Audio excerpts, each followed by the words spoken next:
Tá aqui. Olha só, qual que é o contexto? Pensando numa prova como uma prova de linguagem, está aqui. Ela utilizou para fazer 45 questões, o tempo que ela tinha colocado disponível, que eu sugeri para ela, seriam 2 horas, ok. 2 horas já seria um tempo relativamente curto para fazer a prova de linguagens. Nós vamos ter que ter em torno aí de 2 horas e meia, ok. Só que olha o tempo que ela gastou 1 hora e 25 minutos.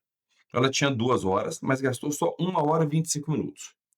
Tempo médio por questão, 1 minuto e 8 segundos. 1 minuto e 8 segundos. Então, o problema dela não foi tempo, ela fez em tempo hábil. Até acho que ela correu demais. E talvez isso justifique parte dos erros. Entenda, nesse momento de treinamento, nós podemos fazer o treinamento só um treinamento de questões ou um treinamento simulado. Para quem está agora na fase de início de preparação, vou colocar assim, para quem está aprendendo a lógica do processo ainda, o treino separado ele é muito válido. Então, eu vou fazer só linguagens, ok. Por quê? Porque ele permite nós aprofundarmos na análise dessa prova de linguagens, que é o que eu faço aqui para os alunos.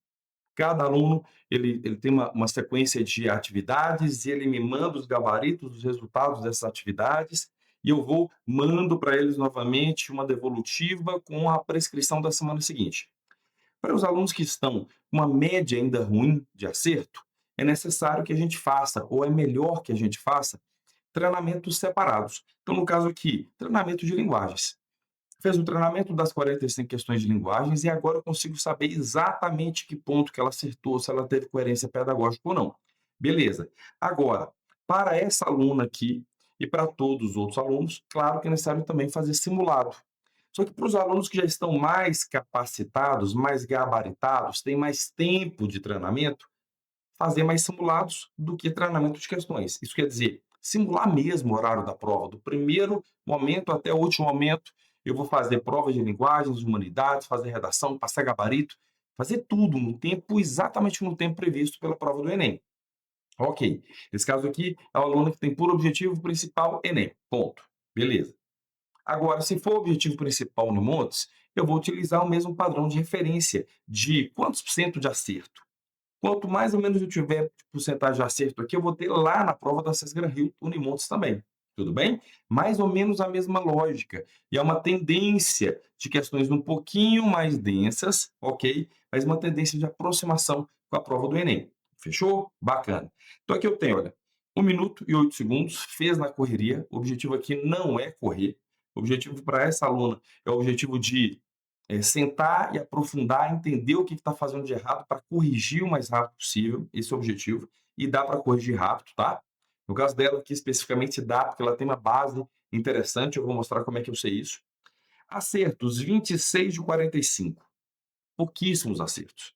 A gente precisa chegar numa média ali acima de 30, 35 acertos rápido, para a gente conseguir melhorar ainda mais essa média nas próximas avaliações, nas próximas devolutivas. Erros, 19. Estratégia de 2 camadas? Não, ela não considerou a observação que eu fiz de fazer a prova em 2 camadas. E a prova tem que ser feita em 2 camadas. Túlio, só a prova do Enem? Não, qualquer prova. Caso contrário, você vai gastar muito tempo com questões que são questões difíceis, que não tem muito sentido para a gente gastar muito tempo. Eu preciso acertar o máximo de questões possíveis, de maneira muito assertiva, de maneira muito confiante, e depois, com o tempo que sobrar, eu volto e analiso as questões restantes. Tem que ser assim. Então, para algumas pessoas, a prova é em 2 camadas, para outras pessoas, prova em 3 camadas. Nunca em uma camada apenas, ou fazendo na sequência. Não, está errado para qualquer prova. Aí vem, usou legenda estratégica? Sim, consegui usar a legenda estratégica exatamente por isso que eu consigo falar o que esse aluno precisa melhorar. A autoavaliação dela foi de média para ruim, realmente é uma avaliação média para ruim, assim, 26 pontos. A gente está no caminho, mas a gente tem que lutar para chegar a mais de 30 acertos agora em linguagem de maneira rápida. E é possível, no caso dela, é muito possível, tá? O que faltou? Faltou atenção, um dos pontos que ela fala aqui que faltou para ela. O que deu errado? Essa falta de atenção, e ela relata também uma dificuldade para interpretação de texto de uma maneira geral, definição dos textos. E o que deu certo, estratégia de tempo. Ok, fez a prova rápido. Eu não considero nem que deu certo a estratégia de tempo, porque foi mais corrido do que pensando de forma simulada. E nós vamos pensar na quantidade de acerto e não na velocidade que eu vou fazer a prova por si só. Se eu cair lá na última, se eu estiver dentro das 2, 3 últimas pessoas saírem da prova, excelente, não tem problema nenhum eu sair da prova por último. Eu preciso acertar todas as questões. E aí, para essa aluna aqui, olha só, o que ela errou? Ela errou isso aqui, ó. Questão 1, 2, 3, 4, 8, 9, tal, tal, tal. Beleza, errou essas questões. Na hora que eu pego essas questões aqui, agora eu vou analisar padrão de erro com essa aluna. Qual o tema de cada questão, o que ela precisa voltar a estudar especificamente para resolver o problema dessa ou daquela questão. Ponto-chave é isso. Agora é um segundo momento de análise que é o meu para ela. E aí eu vou passar parte do que ela está recebendo na sua primeira devolutiva. Primeiro ponto de destaque, olha só, o que já me chama a atenção nesse padrão de erro? Aqui, olha, 1, 2, 3, pá, faz espanhol, então ela errou questão básica de espanhol. Então, espanhol, eu tenho uma habilidade dentro de linguagem especificamente para espanhol. Então, eu preciso acertar, porque as habilidades básicas estarão também sendo cobradas dentro de espanhol, dentro de linguagens como um todo. Então, errar questões de espanhol, e aí a gente vai identificar o padrão de erro aqui, mas errar a questão de espanhol é pedir para jogar a nota da TRI lá embaixo, lá no chão, tudo bem? É um ponto de problema. Depois vem, olha só, 1, 2, 3, 4, questões em sequência, problema. Aí vem 8, 9, 11, aí vem depois, ó, 14, 15, 16, 17. Beleza. Ela foi repetir o padrão. Depois vem aqui, olha, 30, 31, 32. Tá? Depois vem 34, 35, 36. Tem que chamar a atenção ao nosso padrão de erro. Não dá para a gente ficar olhando e falando assim, tá certo ou tá errado. Não é assim que a gente corrige simulado nenhum, prova nenhuma, treinamento nenhum de questões. Eu tenho que saber, eu acertei mesmo, convicto? Eu errei por quê? Qual que é o tipo de erro? Qual que é o padrão de erro? Caso contrário, vai chegar na próxima prova que ela fizer, ela vai errar de novo questões em sequência aqui. Então ela precisa identificar. Errei questões em sequência por quê? Era uma hora que eu já estava cansada? Já estava exausta? Talvez sim.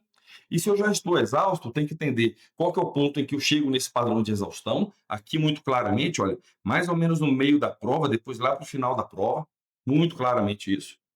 Então, tem que saber a hora que eu estou entrando na exaustão, exatamente para que eu pare um pouco antes disso e eu tome água, eu respire um pouquinho, eu vá ao banheiro, eu como alguma coisa, porque que quando eu entro no padrão de exaustão, eu erro em sequência.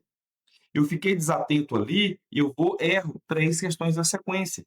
E entenda, todo mundo pode chegar no ponto de: "Túlio, eu estou cansado", ok, Túlio, e me distrair com alguma coisa que aconteceu na sala, no dia da prova. Ok, isso pode acontecer. Mas isso não é problema, tá bom? Isso não é problema. O problema sou eu não perceber o que eu estou errando. Sou eu não perceber por que que eu errei. Eu errei por falta de atenção? Errei por exaustão? Porque daqui para frente olhei, se eu chego num padrão de falta de atenção nesse momento, eu tenho que me atentar mais. Ou então, Túlio, não era falta de atenção, não era exaustão, que eu fiz da prova correndo, aí está o erro. Talvez na correria a gente gastou mais energia do que deveria.